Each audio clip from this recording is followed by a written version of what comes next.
اللي هو كخديجه للنبي صلى الله عليه وسلم، يقول لك يا رصيدها عالي جدا عندي. ايه السبب؟ يقول لك والله اكلتني وشربت. يعني الست في الشرع في الفقه يجب عليها خدمه الزوج. يعني كان النبي في مهنه اهل بيته، يعني لو الست تعمل حاجه ممكن الراجل يعمل معاها. عشان كده احنا بنقول ايه، اللي ياخد الجواز من كتب الفقه يتجنن، والراجل لا يجب عليه النفقه الا كسوه في الله الله الله. يعني هي لو عايزه تروح الدكتور وهو معاه فلوس ما يدفعش. وقد رايته في عماتي الكبار رحمهم الله، اللي هو ايه، اكنها بتتعامل مع زوجها اكن ايه بتتعامل مع رئيس الوزراء مثلا.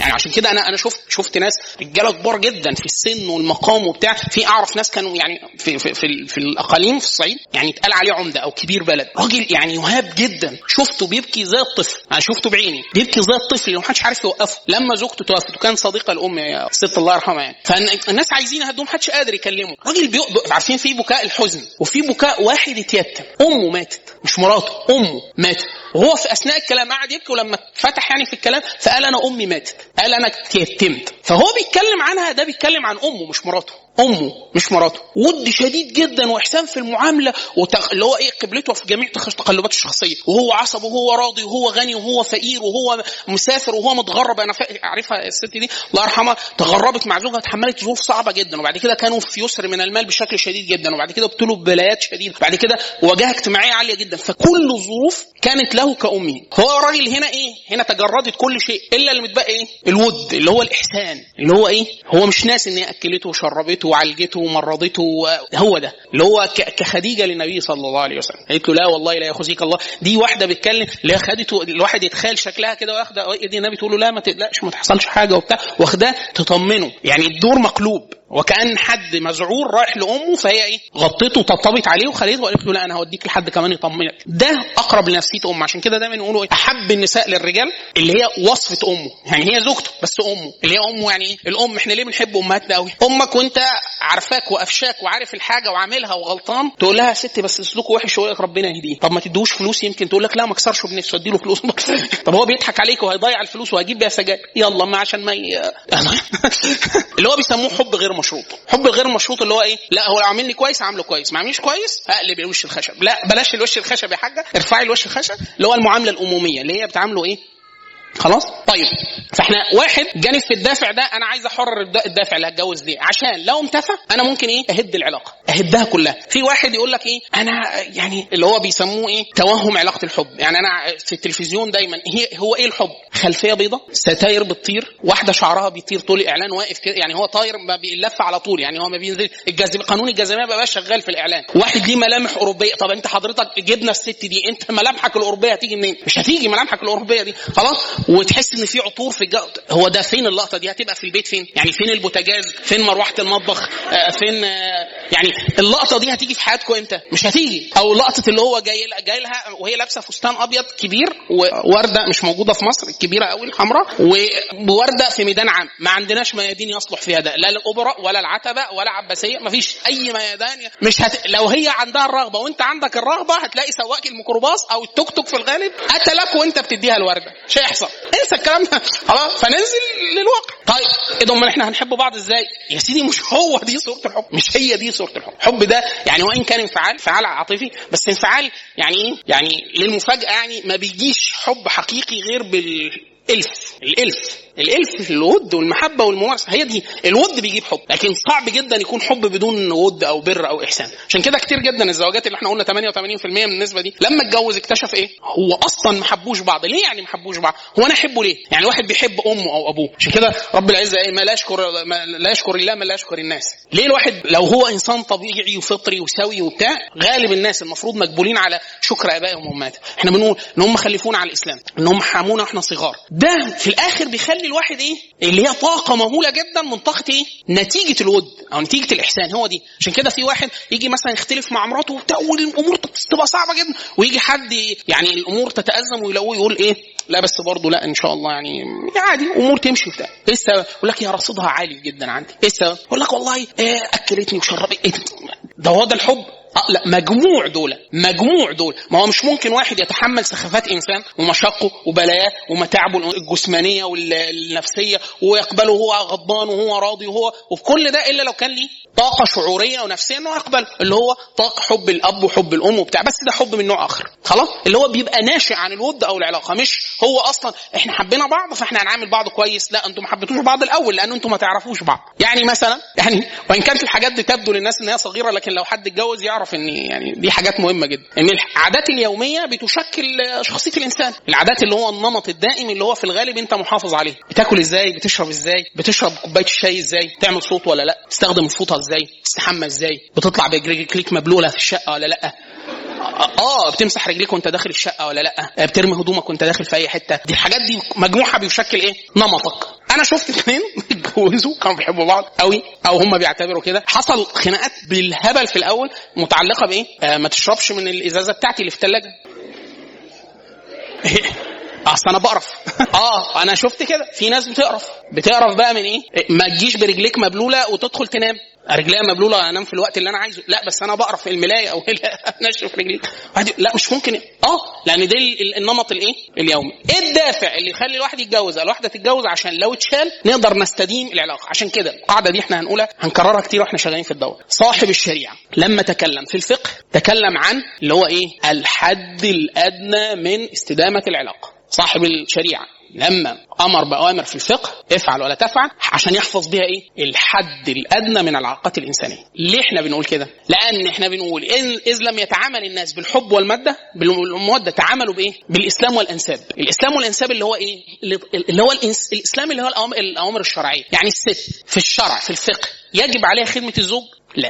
لا يجب عليه خدمة الزوج. يعني ايه لا يجب بالمعنى الشرعي؟ يعني مش زي الصلاة والصوم. هل يتخيل حياة طبيعية الست ما تخدمش فيها زوجها؟ أي نوع من الخدمة دي؟ مش خدامة ومش رقيق ومش عبد، دي خدمة المرأة لزوجها كما كان بين النبي صلى الله عليه وسلم وزوجاته. يعني كان النبي في مهنة أهل بيته. يعني لو الست بتعمل حاجة ممكن الراجل يعمل معها، ليه؟ من باب الود. الأصل إن إيه؟ إن الست بتعمل ده، والأصل إن الراجل المفروض بيعمل حاجات تانية. المساحة دي تنضبط بقانون؟ مستحيل. لا تنضبط بقانون، مستحيل. طب احنا ليه بنحط أوامر شرعية؟ إذا ساءت العلاقة ولم يضبطهم الإسلام والأنساب رجعنا لإيه؟ للائحة. أنا وحضرتك أنت المديرة وأنا شغال عندك في الشركة مدير، وانت في حاجات بتقولي ايه اقف كويس، مش عارف انت ليه مش مشرح شعرك، فاقول لك ايه لو سمحتي طلعي اللائحه. يعني ايه؟ خلاص بقى احنا ايه رفعنا الود. يعني انا ممكن لو مديري بيني وبينه ود عالي جدا وهو يكبرني في السن وبتاع، قول لي مالك مبهدل كده، ما تكوي قميصك شويه، الست برضه اديتك علقه كل خميس ونقعد نضحك مع بعض. ليه؟ في كده ايه ود. لو هو كلمني بطريقه مش كويسه انا هقول له ايه؟ هقول له اتكلم معايا رسمي. ايه صلاحياتك القانونيه وايه انا مش عايز اقول له ايه تحرق هولع كله في الشركه واشتمه وبتاع وامشي واقدم استقالتي وهو مش قادر يضربني مثلا ولا بتاع ويخرب الدنيا. امال احنا بنعمل ايه؟ بنرتد لايه؟ للقواعد الحد الادنى اللي يحفظ ايه العلاقه. عشان كده احنا بنقول ايه صاحب الشريعه عارف ان في اناس مكارم الاخلاق والمروءه والاسلام والانساب وبتاع والحب وبتاع يرفعهم لدرجه ان هم ايه درجة يعني عالية جدا. احنا بنقول حالات اللي هي الحالات اللي بتتكتب في كتب. طيب لو ما فيش ده، فيش ود وتزمم ولا بتاع مش عارف ايه، وما عندناش غير الاسلام والانساب، هي من اسرة كويسة وهو المفروض من اسرة كويسة وبيننا وبين بعض اوامر الشريعة ومتخانقين، يلا خلاص يتبقى ايه؟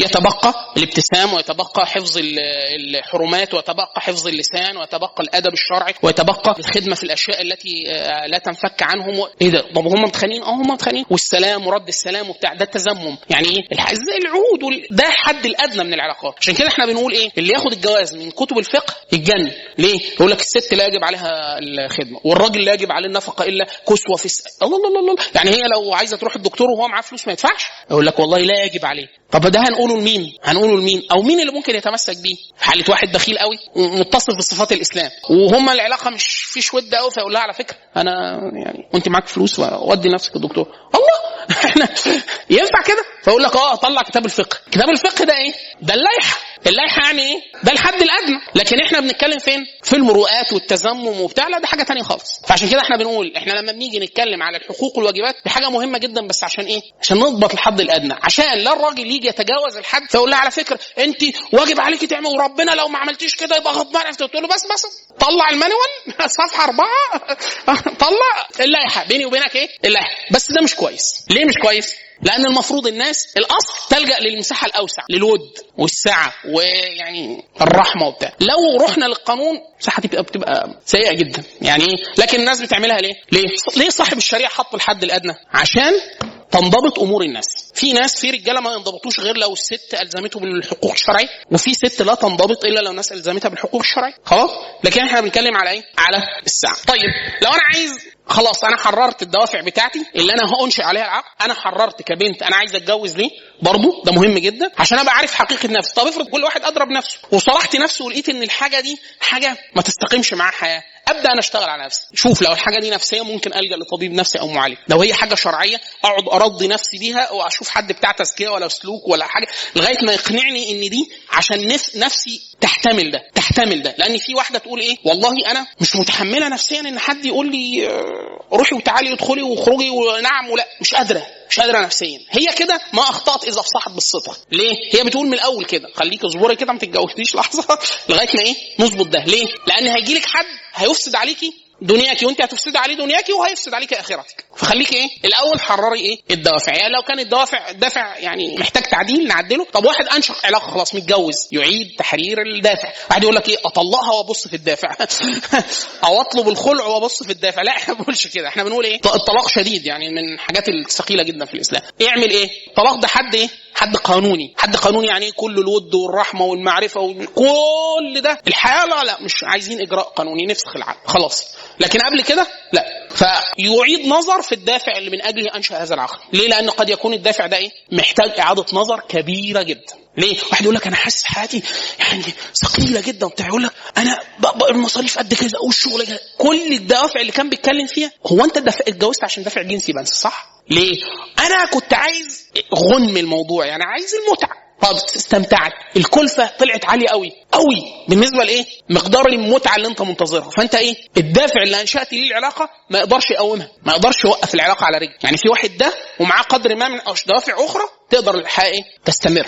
يعني في مركب ممكن يبقى فيه خرام وبتاع مش عارف ويمشي كويس على فكره، لكن في حاجه لا هو فيعيد ضبط ده. واحد يقول لك طب ما هو كده لو اكتشف من نفسه ده يعمل يعالج نفسه، يعرف ان هو في دوافع شرعي هيتحاسب عليه لانه انشا علاقه، العقد ده هيتحاسب عليه. لو هو العلاقه دي نشا عنها اطفال، مراته دي هيتسال عليها وهكذا. فالقصد ان هو يعيد نظر في هذا الدافع. طيب انا كراجل، احنا نبدا بالاول الرجاله. لو انا كراجل عايز انشئ هذه العلاقه وحررت الدافع بتاعي ورتبتهم ووصلت لحاله تراضي تصالح مع نفسي ومش مريض نفسيا ودي مهمه جدا، يعني حاله سواء نفسي او قرب من السواء النفسي. خلاص انت في انسان طبيعي يمكن التعامل معاه. اول حاجه قرار هتاخده ما بين نفسك الاول واحد، انا هتغير. يعني انا ما دام انت هتقبل على الزواج يبقى انت اكيد هتعمل اكيد هتتغير. لازم اي حد هينشئ علاقه لازم واحد اول هو كانه مضى على اقرار. واحد المقر ادناه يقر بانه سيغير كل المستلزمات المتعلقه بالتركيب وضمان والصيانه وبتاع. ليه؟ انت هتتعامل مع شخص تاني خالص. شخص تاني خالص ده في طباع هيقول لك لا انا ما بحبش كده، ففي طباع هتغيروها، انت هتغير وهي هتغير. وفي حاجات خلاص احنا بنقول ده الطبع صاحب الشريعه اصلا ما الزمش ان ده يتغير خلاص. يعني يقول لك انا مش عاجبني كذا بس التاني صعب شويه ممكن مع الوقت. لكن في حاجات واحد انا هقرر ان انا قابل للتغيير. وهي نفس الحكايه الطاعه. احنا قلنا اللي هي التدريب على نعم وحاضر. حتى صاحب الشريعه لما وصف في القران والصالحات يعني يقصد القانتات اللي هو يقصد بها الطاعة مش الشرعية، مش طاعة الله عز وجل، وده أصلا مسلم في المسلم اللي هو طاعة الزوج. عشان كده صاحب الشريعة رتب على طاعة الزوج ما رتبه في الرجال على الجهاد والبر والحج وكذا، ورتب نفس الأجر للمرأة في الطاعة. ليه؟ لأن بصراحة بدون أي مبالغة الست لو لم تلتزم بهذا، وده الالتزام طوعي، يعني هي عايزة تنكد عليه هتنكد عايزة معنى ان هي قررت انها تنكد عليه يعني كده نص المجتمع قرر ان هو ينكد على النص الثاني. يعني الحياه مش هتستقيم، كل صار هتبقى مختلة. الطاعه دي صاحب الشريعه رتب عليها ان هو ما من زوجه توفى عنها زوجها وهو عنها راضي فهي في الجنه. رتب عليها يعني هو عشان كده النبي صلى الله عليه وسلم يصح عنه هذا المعنى ان معك جنتك ونارك، وهي معها جنتك ونارك. لو هو استقامت معاه استقامه على الطاعه في في المعروف وفي العاديات. العاديات اللي هي عادية. يعني احنا بنقول في حاجات بالامر الشرعي، يعني في واحد بيقول لها التزمي بالحجاب الشرعي، خلاص ده احنا كده بيتكلم في فيما امرها الله عز وجل به، حاجه مش في العاديات. يعني ما تجيبيش حد البيت من فلانه وفلانه وفلان، ده داخل في اوامر بالعاديات. يعني ايه انا اقنن ده ينفع، دي داخله في العاديات، يعني داخل في الحلال والحرام، في الطاعه اليوميه، في الكلام العادي في اليومي. كان زوجة الامام احمد كانت تقول يعني انه النساء كانوا يكلمنا الرجال في وقت كما تكلمون الناس الان الامراء، اللي هو اعزكم الله، والكلام اللي هو حد بيكلم ايه. وقد رايته في عماتي الكبار رحمهم الله، كانوا اللي هو فكره ايه، دول شفتهم بعيني، يعني لو ما شفتش كده ما كنتش اصدق ان في كده، اللي هو ايه اكنها بتتعامل مع زوجها اكن ايه بتتعامل مع رئيس الوزراء مثلا علاقه غايه في الطاعه بس الطاعه اللي هو ايه طاعه مستفزه. والله اللي احنا طبعا احنا اللي عيب فينا بصراحه، مش ان هو ايه هو في كده، يعني في طاعه وبر ومعروف بهذه الطريقه في